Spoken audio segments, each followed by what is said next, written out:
again, another edition of Pints Up or Down with WrestleLogic, talking SmackDown and Raw and kind of seeing how things went this week. And after last week, I should have been all uphill, but we'll see what happens. Different setting this week. We're actually down at Leighton Broadcasting, the radio station here in Winona. And of course, even bigger change of scenery is no Chris. And actually, I'm sitting on Chris's side, which is very awkward for me, but we're going to roll with it. But Koda Jacobs in the house. Koda, why don't you give a little bit about yourself before we get rolling here? Because Chris always gets to give his plugs. Well, now it's your turn. Oh, boy.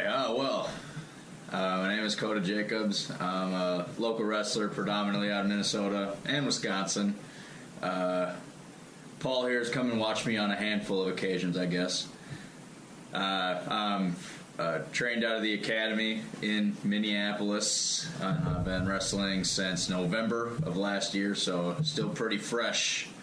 Still just getting the name out there, I suppose. But you'd never know it watching him. Very good worker. If you can catch him on a show, awesome. Or if you were watching this and want to book him, how can they book you? I'm on Facebook at Koda Jacobs Pro Wrestling, on Twitter at Koda Jacobs _FOG, which means Face of Greatness, as you can see the background there. On Instagram as well, at Koda Jacobs Wrestling. And I do have Gmail, KodaJacobsWrestling at gmail.com. Any of those work. I check them daily, at least 6 to 8 times a day. So any of those platforms work. Awesome. Get Koda on your next show, and you will have the Face of Greatness. Awesome. So we'll get right into it. Raw and SmackDown this week. Definitely, I felt better shows overall. Last week, I don't know what the heck they were thinking. Raw was a little wonky this week. A lot of the YouTubers did not like it. You're not supposed to drink yet, Koda. Dry. All right, we'll let it go. He's new. He doesn't know any better. It's okay. We've got more beer to fill up the glasses down the road. It was a practice. Oh, practice. Okay. All right. It's all good. I need my warm-up reps. There you go. Well, yeah, I got to keep those building. Come on. No. All right, so it starts off, Kurt Angle comes out because we can't start any Raw or SmackDowns with wrestling anymore. It's always got to start with a ton of talk from either Kurt or the other GMs. But then Stephanie cuts him off, just totally, takes his balls out from under him, totally takes over. It was kind of fun to watch in a strange way, because I'm not a big fan of she's a good heel. She's a very good heel. But she continuously undermines Kurt. Oh, she did the same with Nick. Yes, she did. Absolutely. The Mick Foley stage as well, and it just rubs me the wrong way every time. Yep, it gets me too. And I think the thing, ironically, that rubs me the wrong way the most about her, her theme music is like nails on a chalkboard to me. Every time I hear that music hit, I'm just like, oh, God, those would be some great cut to the crowd moments. On the moment when the music hits. And they're all you see the face in the crowd. Oh. Just melt. But I must say, I can definitely tell what they're trying to do here, because then they bring Roman out because they're still trying to get this guy over with the crowd. So they're like, okay, let's throw some of the most hated people in the business to be against Roman. Then they've got to cheer Roman. Then they've got to... No, I think what's going to end up happening is you're going to have people finally cheering Stephanie, which is totally not I feel like they're trying that strategy a lot right now with Roman. They're trying the counteractive. If we put him against someone that you also despise... the lesser of two evils philosophy, and I think just people are not people are smarter. Yeah, they're smarter than that. Enough. I mean, the wrestling fans are smarter than that, and especially for people most people are watching the rap sheets, they're watching the videos, online, and watching the other YouTubers, so they know what's going on. WWE's treating their fans like they're idiots in this particular case. I wouldn't say as a whole, but in this particular case, they're really treating them like they don't know any better. So, I mean, nice try, I guess, especially with this whole thing with Jinder Mahal too, because so many people don't like Jinder Mahal. But the problem is people don't like Jinder Mahal for the right reasons. They don't like him because he's a good heel. They don't like Roman because they just don't like Roman. That's just the way it is. So then Kevin Owens comes out, and of course Kevin Owens ends up basically stepping on the toes of Stephanie. So what happens? We have a match. Actually, the match itself was pretty good. Two really good workers. I've never come down on Roman for his work. I've never come down on for that. I agree. I just don't like his gimmick. I don't like his character. I don't like that WWE is trying to shove him down our throats. But the work, I liked the work. He and KO have chemistry. They really do. No, they really have chemistry. They worked well together. There was a couple of those moments that I was just like, oh, I cringed a little bit because they were done so well. That drive-by miss, and then with the super kick to Roman's face, like they made that look so good. Plus, Kevin can sell like no other. Holy cow, can he sell. But overall, really good match. Then, of course, Jinder comes in, shenanigans. I mean, this was like the first hour of Raw. This whole bit was an entire hour. Still one segment. I know. It was so crazy. And even my wife kind of turns to me. She's like, are we really already 45 minutes in? And I'm like, we really are 45 minutes in. So Jinder comes out. Seth comes to the rescue. Tag match. And I said it last week. I think I said it the week before. Rollins can do no wrong right now. He is absolutely on fire. And it's kind of ironic that his whole thing is burn it down, because he really is burning it down right now. So overall, good match, great work. Not a whole lot more to say, but once you throw Seth Rollins in the mix, I'm going to drink to it. So how about you, Koda? Are you drinking to this whole almost hour-long bit? I'd say so, yeah. All right. Let's pint it up. So afterwards, with all the shenanigans, they announced that it's going to be Roman versus Jinder at Money in the Bank. Nothing that we're going to pint up or pint down to, but ironically, looking forward to this more than I thought I would. A couple weeks ago, when they first started hinting at the Jinder-Roman feud, I was like, I just rolled my eyes, but now I'm like, all right, they might be able to do something with this as a match. I don't know if I like the whole program of it together, but I think the match itself will be good. In most things WWE, I just enjoy fresh. I guess I at least just let's sample something new for the first time, I guess. Yeah. Up next, though, so many people are saying it online and on the other YouTube channels, and they are totally right, that this next bit had to be one of the worst WWE segments of probably the last 10 years. Someone said that this segment, we're getting to the Sami Zayn with Bobby Lashley's sister. Someone said it perfectly. The last time there was a segment this bad on WWE television was when Mae Young gave birth to a hand. And I don't know if I disagree with that. It was so cringy, so terrible. And it's like, I know they were trying to build Bobby Lashley up with this, but I think they basically just smashed him down as far as they possibly could without trying. That's the worst part. No one benefited coming out of this one. No. Sammy does not get any benefit. Bobby Lashley does not get any help. It did not belong in 2018 WWE. No. Or the 2018 landscape of the world, I guess. It's very true. I don't know how this one came up in the writer's room and it made it to the final product. No, it was a joke. It was bad. So pints, if I could put my pint down through the table on this, I probably would. Maybe the whole objective was just to see how far they could push the envelope with those guys that showed up for an opportunity that day. What did they do? What did they do to Vince to have to do this segment? Maybe they said, if you could spin this in any good way, we'll give you a tryout next week at the Performance Center. Maybe. But of which they did not succeed, unfortunately. No, so there's no high marks coming out of that whole segment. No, pints down to this. Up next, little weird. The backstage segment with Alexa Bliss and Ember Moon. I love Alexa Bliss and I love Ember Moon, but I don't know what Alexa was talking about. Something with the Romans and how she's going to conquer and. A for effort, F for delivery. One of those great examples of less is more. Yes, but Alexa's usually fire on a mic, but I don't know who decided to write this bit for her, but it did not work for me. But I love Alexa, I really do. The match itself was very good. They both worked very well in the ring, and it's kind of fun to finally see someone else the same height as Alexa wrestle her. That they have two 5'0" people to wrestle each other is kind of interesting. And Ember is she's a powerhouse, like for her size, for just coming out of NXT, and she actually has my favorite finisher right now. I love the Eclipse. Oh, yeah. It's basically a flying Stone Cold Stunner, and boy did Alexa sell it on this one. It takes two to tango. If it could be sold beautifully, more Yeah, better. Absolutely. She sold it so well, and Chris has said it a couple of times. My other favorite move right now, of course, since they brought it back, is the stomp. But the problem with the stomp is there's not a lot of whole people that can perform that well and make it look good right now. So the fact that there's people that are able to sell the Eclipse as well as they are, thumbs up to that. So overall, I'm still going to drink to this because I think it's progressing Ember Moon's career forward, and it's a big win for her to take down Alexa. So I'm drinking to it. I would agree. I just hope with Ember in the future she's not being strapped to the rocket pack quite yet, and Yeah, it could be. Use up all the tricks in the deck of cards within the first 2-3 months here. Oh no, they're apparently doing that with Ronda. Yeah.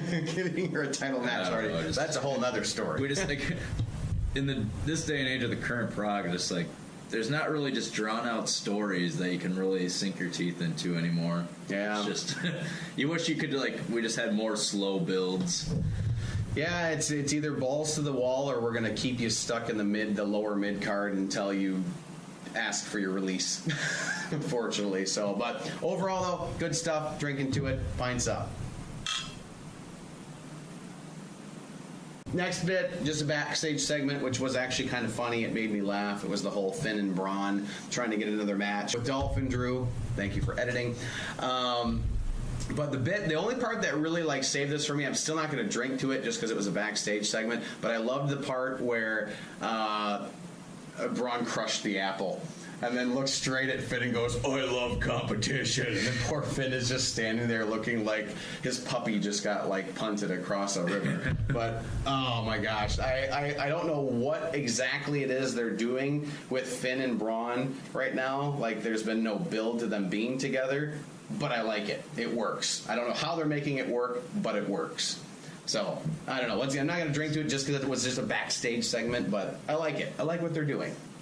At least it gives you kind of something to hook on to. Yep, no, it's very true. I don't really know what they're doing with Finn and Braun, but they're serving up the appetizer before the entree. Exactly. I'm at least intrigued. Yep, that's if you can leave at least intrigued. Yep, perfect way to put it. Next bit. Oh my God, I feel so bad for No Way Jose. I mean, granted, it's just a straight up copy of. I can never remember his name. The Rosebuds. Yeah. It's a cop off of the Rosebuds. It's the exact same bit. All you can ask is why. Why did we have to call him up for this? No, he could perhaps be thriving or doing something of a lot more use down in NXT. No, what are we doing with him right now? Trying to make Baron Corbin look good, apparently. Which to me, this is not the way to do it. I think Baron has a lot of potential, but it's not being utilized either. So they're throwing some brand new guy that just got called up, and he's just getting jobbed out to someone that. He should be doing more because I like Baron. I like his really bad guy attitude. I like that he carries it over on his social media too. So there's no the illusion is still there that this is who he is, and I kind of like that. But as far as a match and everything, I don't understand why they're doing it. I don't understand why No Way Jose is in his fourth week, and he's literally already been made a glorified jobber. That's all he is. So no, pint down on that. You, Koda? Agreed. All right, pint down. Backstage again. Good to see Chad Gable back on television. I feel like he's been kind of forgotten about. But good to see him back, and the little bit between him and Dolph was kind of good. They seem to have some decent chemistry together, and looking forward to it because both excellent workers, and now we're going to have a match between the two. There wasn't a whole lot of build to it, but once again, it could be a good match, and we'll find out shortly. So, anything else to add to that? Okay. Nothing. All right, up next, it was rinse and repeat from last week, but I can't help it. I'm already going to give away the ending on this. I am totally drinking to this. I love the B team. I love that the Miz Taraj is, the artist formerly known as the Miz Taraj, now the B team, are finally getting some decent airtime. They're on TV there. And the thing is if you're going to have them against Breezango are faces. The B team, so what are they? That's my only question is are they good guys? Are they bad guys? I mean, everyone loves them already. Yeah. They're going to get over on their own. I think the way it's. I mean, the whole hand-drawn T-shirts. That's and just like hilarious. People grab that. They're just like, oh, that's hilarious. I mean, there was other people there that already had hand-drawn B shirts. It's gonna get over. I mean, it's like Rusev Day. It's Raw's Rusev Day right now. I mean, people love them whether they're heels or not. Right now, it doesn't seem to matter. And they're over the top celebrations when they win. They act. No one's more surprised than they are that they get. I know victory. So it's like it's poking a jab or poking fun at the fact that they have been so relegated. Yeah. And over how many years they were in the social outcast, for crying out loud. They were the ideal jobbers. Yep. So now we're kind of poking fun at that, and now they're just shocked they're getting victories because that's not supposed to happen for us, right? Right? We're not supposed to win. So I love it. I hope they keep it going. Like, I hope that but they don't like just let it plateau, because that's 2 weeks in a row now that they beat Breezango. So Where for do you me, go from here? yes. So for me, I'm going to drink to it for this week. But if we see Breezango and the B team again, that's where I'm going to say, okay, now it's time to change this up. But for now, I will drink to it because it's entertaining, and I like the fact that, I mean, a third generation and second generation superstar are finally getting what they deserve. So, drink. Awesome. Next week it's Slater and Rhino. Another unfortunate. Or Titus Worldwide. I don't know. One of the two. So they had the contract signing, which was okay, I guess. I don't think I'm going to drink to it, because to me it was more of a highlight on Stephanie more than it was the other two. And I saw a note that said, like, if this was the part of the show where she returned, because this was her return to TV this week, as opposed to having her come out immediately in the opening segment, if this is where she returned, that might have been a little more palpable. Well, yeah, because she kind of gave it away already that she was going to take it over. But you're right, yeah. But she comes out in this segment as well, and you're just like, oh, yeah, thanks. More Stephanie. Here we go. Yeah, that awful. Well, actually, I think we did not have the music. I think they were already out. They actually got a jobber entrance for this. They didn't actually get the, or she did at least. But anyway, it was what it was. I guess I'm not going to drink to it, but it was what it was. And I guess I like that they are trying to create a little bit of heat between Ronda and Nia, because otherwise it really was like, oh, we're best friends and we're going to fight. So I think this was kind of to try and make it a little more tangible that they're going to face each other. It's just kind of, it's a weird methodology, I guess, kind of like retroactively trying to create the heat or trying to create the story. Yeah. As opposed to last week we say, here's the feud, now let's develop the story. Yeah. As opposed to planting the seed and then we work to the reason as to why we need to progress this to a feud. Yep, Simon Miller, I'll give you a shout out. He What Culture Wrestling YouTuber as well. He says it best: seeds. I love it when they plant seeds. And this was, we had the plant first. Now we need the seeds, and so it's backwards. It's a weird retroactive path, I guess. I don't know. See, that's why I bring these guys in. They have those nice ways of looking at it that I can't bring into words. Retroactive. I like it. Perfect. Oh, so hopefully they get us wanting more on this, or hopefully they get us invested in this out of nowhere pairing. Yeah, we'll see what happens. Which is kind of a corner. It is booked into a corner. We'll see what happens. Yes. So Stephanie, you get no drink. Nia, you get no drink. Rhonda, I look forward to seeing you get squashed by Nia at Money in the Bank, because it really can't go any other way yet. I think she's too new. I don't know what their plan is here. Probably something screwy. Shenanigans. There needs to be shenanigans. Yes. Because wouldn't you assume they want to protect both of them? Absolutely. I mean, one's your champ. They've invested such a big anti-bullying background into the Nia story at this point. Why would you want to squander that? Yeah, it just doesn't make sense. So you want to continue riding that wave, be a star. Yeah. And you don't want to ruin Rhonda. See what happens. I don't know. I suspect something screwy is how it's going to have to play out. Yeah. What that will be, I don't know. Yep. No drink, though. Not drinking to this. Next one, I am, though, because as I say every week, which you don't know this, but if it's Dolph Ziggler, I'm drinking. Because, I mean, come on.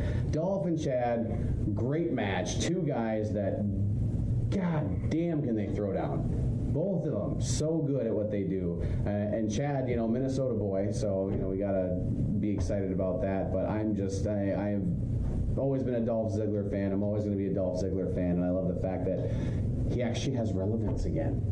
Like, people actually care what's going on with Dolph now. I mean, for so long, they just couldn't figure out what the hell they were doing with him, and now he's got some direction. He's at least got at least something going on. Yeah, and with Drew, I think I think Drew McIntyre is awesome. I love his look. I love his gimmick. I love that he is just one badass guy that's just going to come out and beat the snot out of you, So, but it was a great match overall, and of course a little bit of shenanigans at the end, and then of course the super kick, which I still say Dolph Ziggler has the best super kick since Shawn Michaels. It just looks perfect every time he does it, except that freaking Claymore kick from Drew just looks like every time someone takes it, literally looks like he killed him. Yeah, he just does. And he just does. I'm just like, well, Chad's dead. But so as per usual, I'm drinking a Dolph. Are you drinking a Dolph? And Chad. Yeah. And Chad. Sorry, Chad.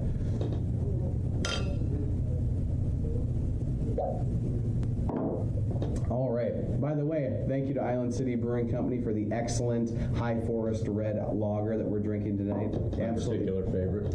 Absolutely delicious. Get on down to Island City. Try it out. Hashtag shameless plug.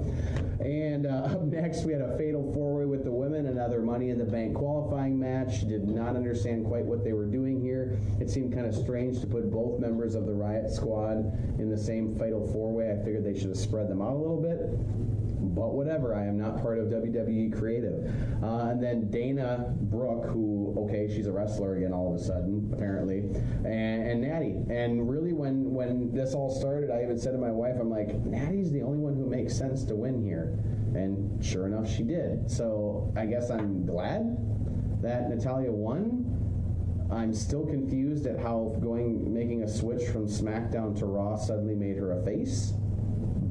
But as far as I know, it was never addressed. No, it never was. It was just, she's friends with Ronda, so she's a face now. Or is she friends with Ronda? That is also kind of just... that is true. So I feel like something is going to happen down the road, maybe a SummerSlam match, Ronda versus Natalya. Keep in mind, we're not supposed to remember things week to week. No, we're not. No, we're not. So, but still kind of weird to me. Shame on us if we do. I know. But I still think Natalya is probably the top 5 as far as I'm concerned, as far as workers in the ring, as far as the women are concerned.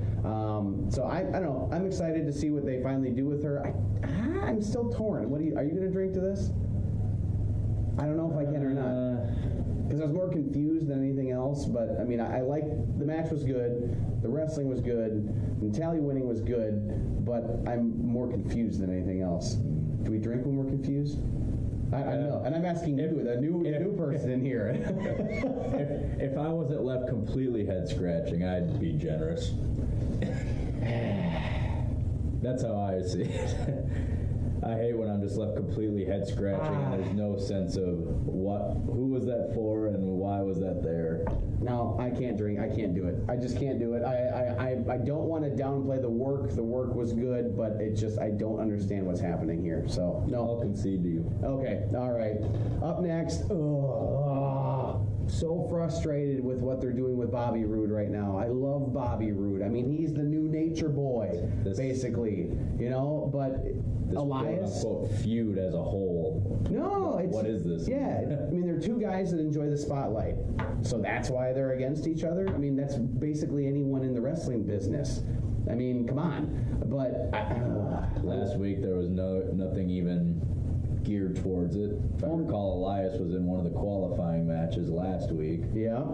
So they made no mention of the fact that supposedly Elias and Bobby are in a feud. Yeah, I mean this. I mean, what are we working towards here? Well, but this is actually what 4 weeks, 4 matches they've had 3 matches they've had in the last 4 weeks, and it's like they just kind of go back and forth with who's going to win. That's it. What's there to invest in, and what's left to be desired? There's only one thing to me that'll save this feud, and it's not going to happen. Double turn. That's the only thing that would save this feud for me. That's it. That is absolutely it. Because first off, Bobby Roode should be a heel. I mean, he's got the gimmick to be a heel, and he's not a heel. I don't understand it. He was a heel, and it was another natty thing. Oh, he went from NXT to the main roster. Well, face turn, but no explanation why. Oh, it's because people like singing his song.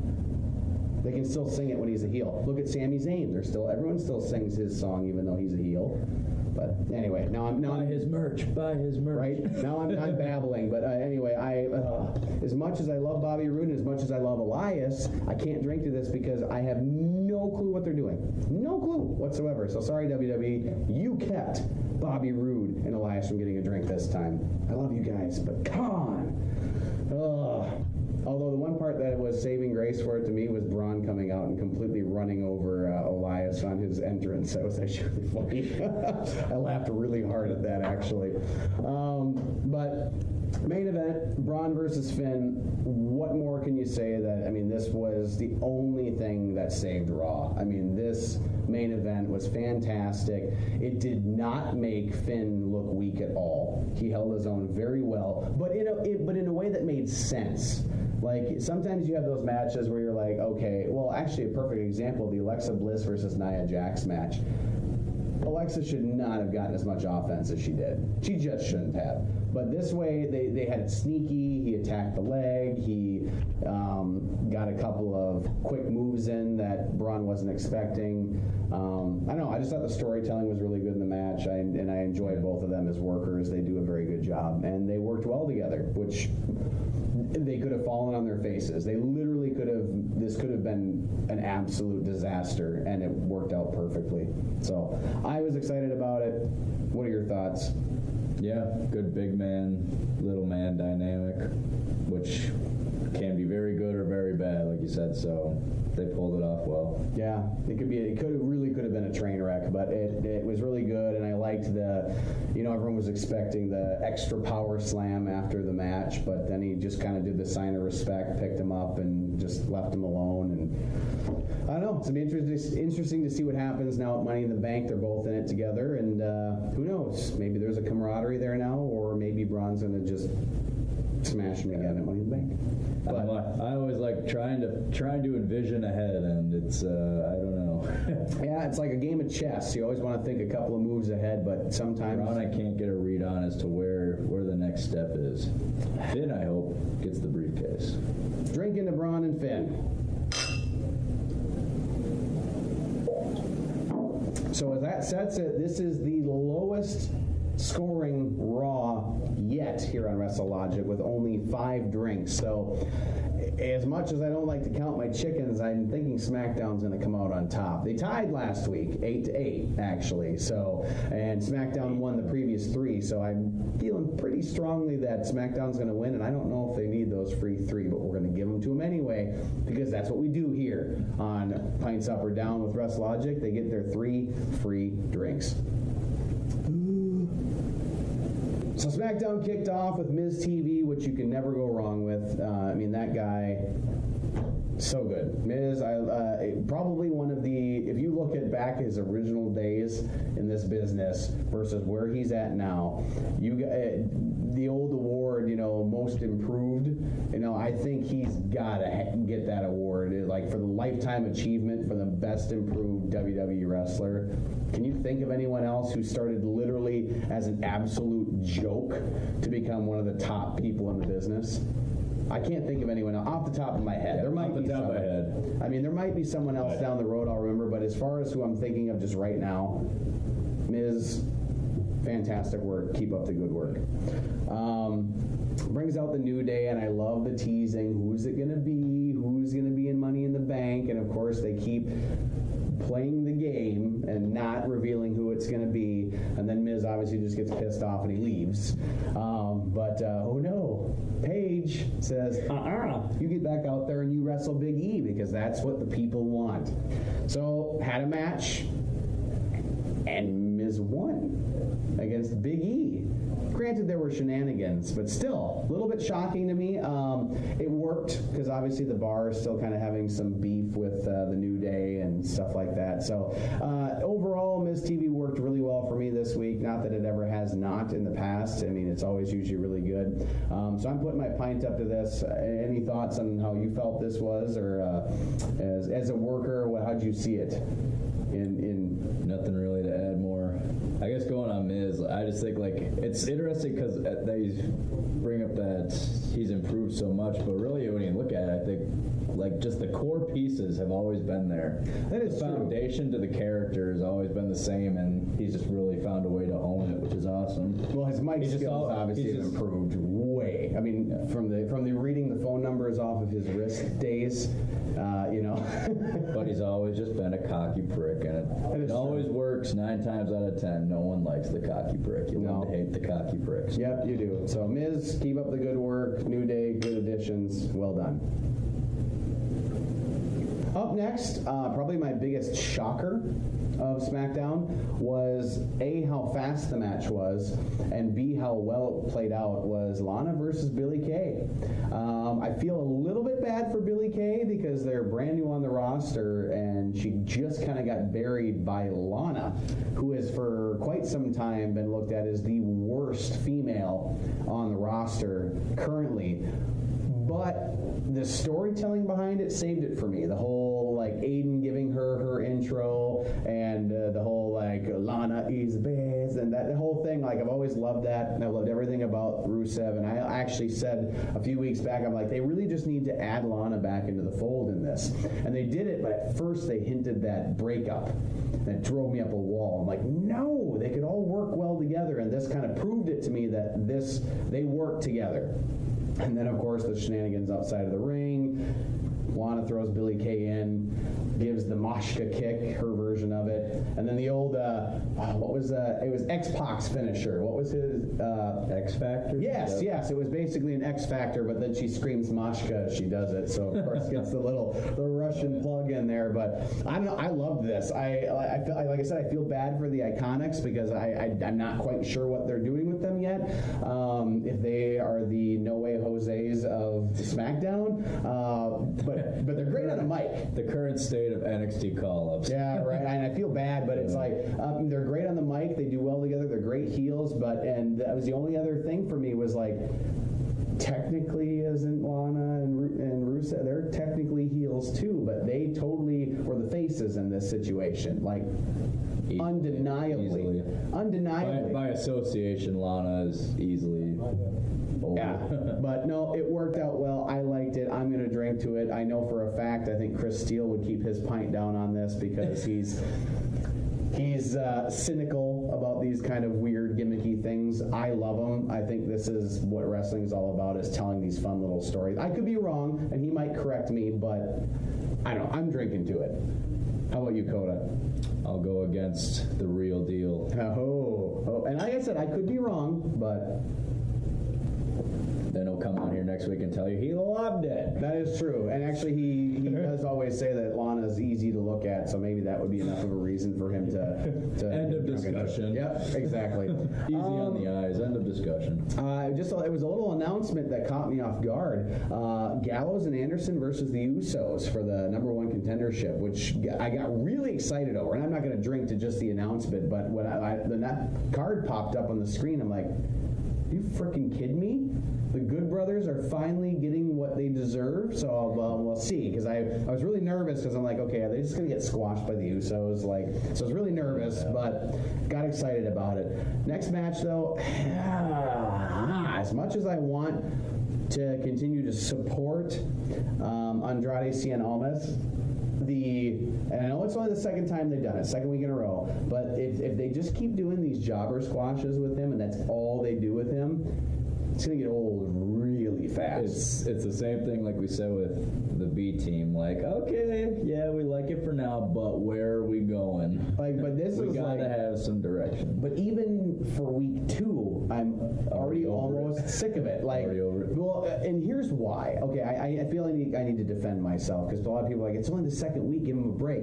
But to me, it's not the second week. They built up so long that he was coming, and that got really old to me. I'm just like, I would rather have him just appear. Like, don't let us know he's coming. Don't say, oh, he's coming next week. Just literally that first announcement, he's coming to SmackDown, then leave it be. So when his first appearance was, it would have been a surprise. Then 2 jobber matches in a row wouldn't have bothered me so much. But I felt like they overbuilt his coming to SmackDown, and now to just get 2 jobber matches, I'm already almost over it. Kind of like dragging your feet. I do. I feel like they didn't have a plan. And they realize we can't do this anymore, just keep teasing that he's coming. So we better get him in there, but what are we going to do? Because they're stuck in this limbo of Money in the Bank, everything's going on with that. Apparently they don't feel they can push him into that already, which I actually feel like they should. I think that'd be great because he's got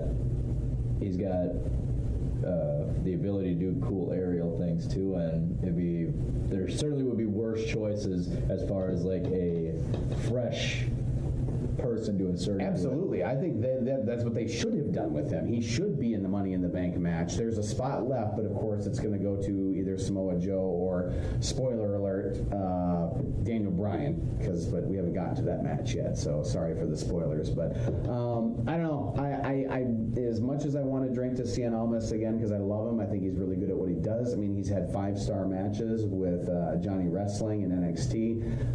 But I can't do it. I'm already sick of it. I'm already burned out on this. They just need to give him a decent feud and stop it with the enhancement talent. So, you want to drink to it? I'll call it a neutral, so okay. I'll concede you on the... All right. Yeah. All right. But do something, please. He's so good.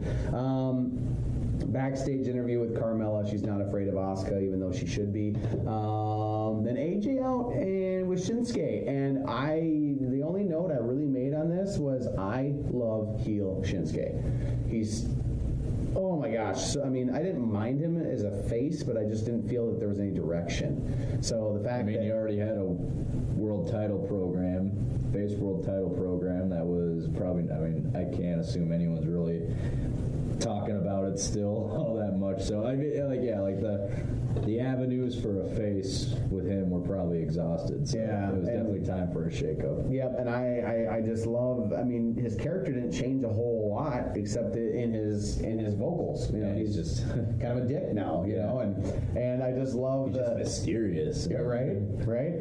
Me to face. Like I love it. That's his catchphrase. Like it's funny and it means even so much more as a heel now. Like before it was just like yeah. Now it's like ooh.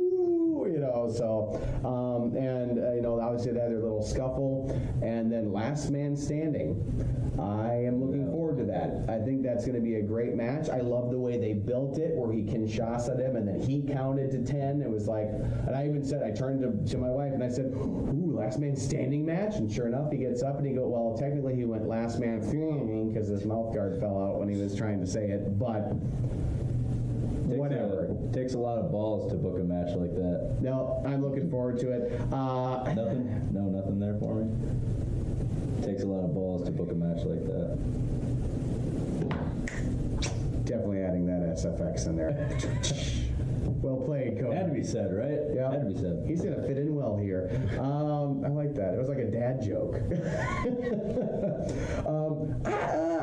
But here's my question. Is this, I mean, it was just basically setting the stipulation. Was this worth drinking to? I think it was because it built really well. The storytelling was really good. And I don't know. I want to drink to it. I'm so excited now for it. I like anything that keeps me invested because this will already be the 5th match that has taken place, and frankly at that point I generally get exhausted on programs if it gets to a 5th match.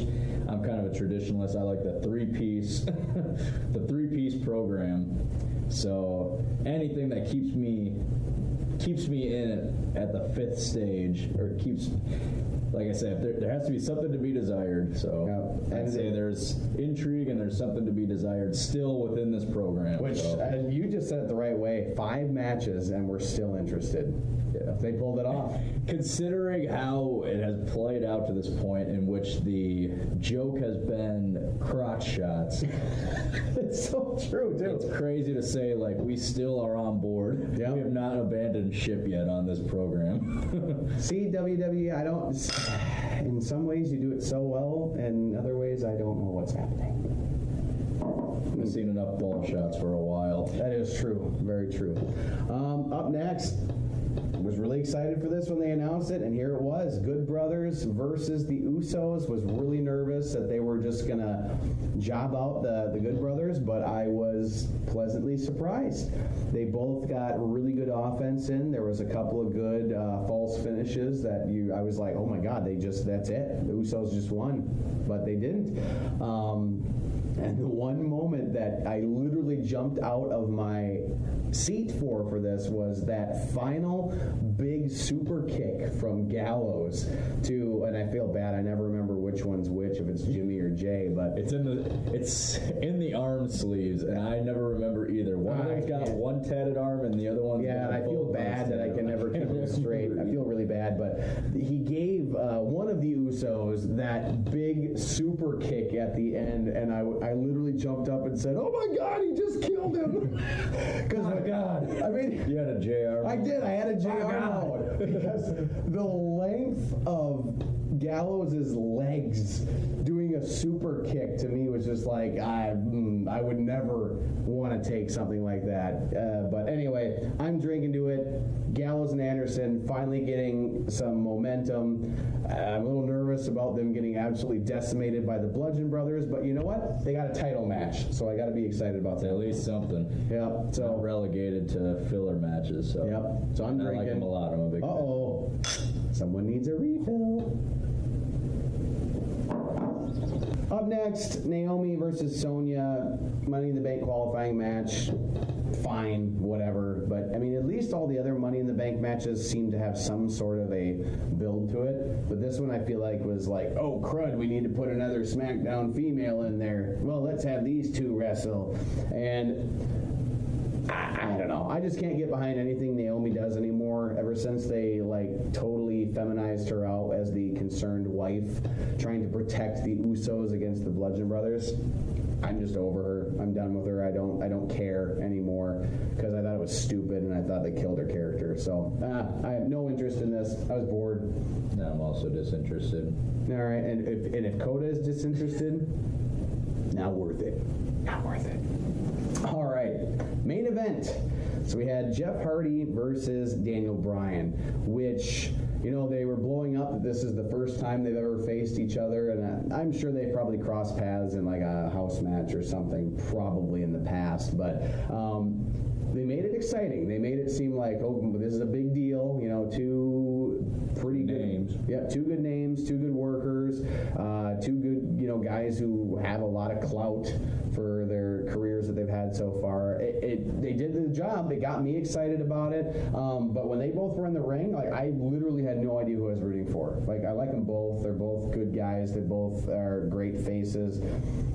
I didn't know what to root for. I was sunk. I literally was stuck. But and in that event, you just hope that it's a great contest. Yeah, and it was. Basically, on a face-to-face match, you need just a great contest. Yeah, and they had a pretty good, a great TV match, as they would call it. You know, I think if it had been on a bigger stage, it would have been even better. But it was good. The knees up swanton killed me though. Like usually when they do something like that, and maybe you can tell me differently as someone who works.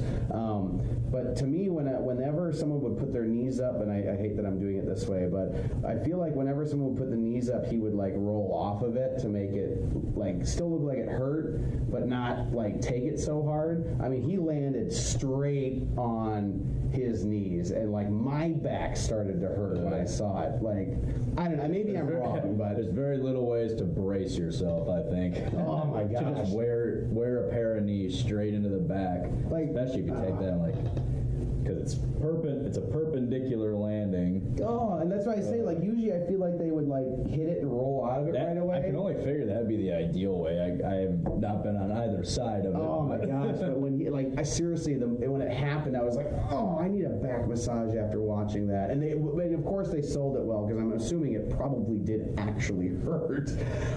But great match. Like I said, I could see it going either way. I was actually really surprised to see Jeff Hardy tap out. That was a little bit of a shock to me, which made me even more intrigued in the finish. But yeah, great match. The only problem I have with it is that's 2 losses in a row for the U.S. champ. And granted, neither of them were title matches, but now he lost to The Miz and to Daniel Bryan. relatively clean to both. So that I think that hurts the U.S. title a little bit, but we'll see. I know when we have Money in the Bank, it kind of throws a wrench into all other like storylines until that's figured out. But I don't know. Either which way, I still want to drink to this. It was well done, Samoa Joe backstage. I loved his line. He is going to sleep. Yes, yes, yes. Samoa Joe on a mic, fire. His dialogue is just his dialogue is kind of cheesy, but his delivery makes up for it in all ways. So good. I love Joe on a mic, and keep letting him talk, WWE. So, ending bit, drinking to it. Koda, final thoughts on that one? I would agree. Okay. Amanda, a few words. I concur. Well, that wraps it up, and with those 3 free ones, man, SmackDown just took it this week, 8-5. Whew. Beats that tie from last week, but it was a superior show. It deserved to win. I just think whatever they're doing with Raw, they need to figure it out. It's just a mess, and I feel like this is like a year ago to the day. It was the exact opposite. I feel like Raw had all of its ducks in a row, and SmackDown was the mess. I guess really all we could chalk it up to is the post-WrestleMania slot, which always is kind of like lowered expectations. It is true, and then we'd like to be surprised, though. Well, we were definitely surprised at Backlash. Ooh, I know. I'm sorry. I forgot. We've decided that is the show that will not be spoken of. It's the Voldemort now of the WWE. So, or as Chris said last week, it was Botchlash, not Backlash.